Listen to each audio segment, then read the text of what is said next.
सम्मानिया उत्कलिया मातृस्थानीय मोर माँ भौणी मैंने सम्मानिया मोर पूज्य पितृव्य गुरुजी मंडली तथा मोर अगणित श्रोता बंधु भाई मान चरण कमल ये अकिंचन रविनारायण कोटि कोटि विनम्र प्रणाम।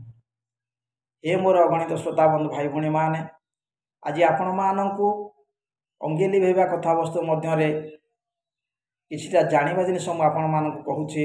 जदि आमे ता संबंध सजग रहिबा तेबे निश्चिंत भाव में तार महत उपकार पाई परिबा। तेबे मोर कहिबार कथा हेउछि आमे जेतेबेले नूतन वास्तुरे आज शुभ करिया पाई जाउछे सर्वप्रथम आमे चिंता करिबा जदि सजग रही आमे देखिबा को जिबा जे जदि मंगलवार आमे शुभ पकाउछे बा सूता करबा को जाउछे ताबले से निश्चिंत उपरे से घरे वज्रपात हेबो। तेणु आपण माने सजग रुहंतु।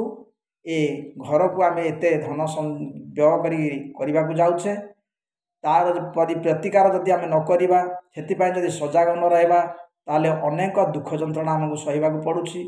तेणु ए वज्रपात मुक्ति रहबा पय आपण माने सचेतनता आपनको मु देई कहूछि। एतिकी चिंता करंतु, एतिकी जानि रखंतु जदि मंगलवार रे हमर प्रथम सूता किबा शुभ हुए ताले निश्चिंत भाव में से गृह को वज्रपात हेबो।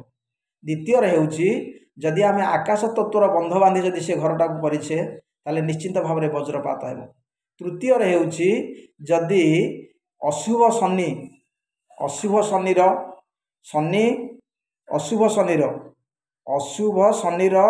वक्र गमन रे जदि आमे घर तोलिबा को गले ताले निश्चिंत भाव में सेथि वज्रपात हेबार संभावना। आउ गोटे हेउछि अग्नि पंचक बा शरण पंचक। आपण माने जानी सुनी जदि अग्नि पंचक बा शरण पंचक रे घर वास्तु सूता किंबा शुभ करबा को जाउछंती तेबे निश्चिंत भाव में से गृह उपर निश्चिंत भाव में वज्रपात हेबार संभावना। तेणु आपण मानकु विशेष अनुरोध जेते बेला में प्रथम वास्तु किंबा शुभ वास्तुर सूता किंबा शुभ करबा को जाउछे सेते बेला सजग रहिबा को पड़िबो। ए चारोटी दिगरु जदि सजग न रहिबा ताले हमर अमूल्य धनरत्न सब विनाश हेबो।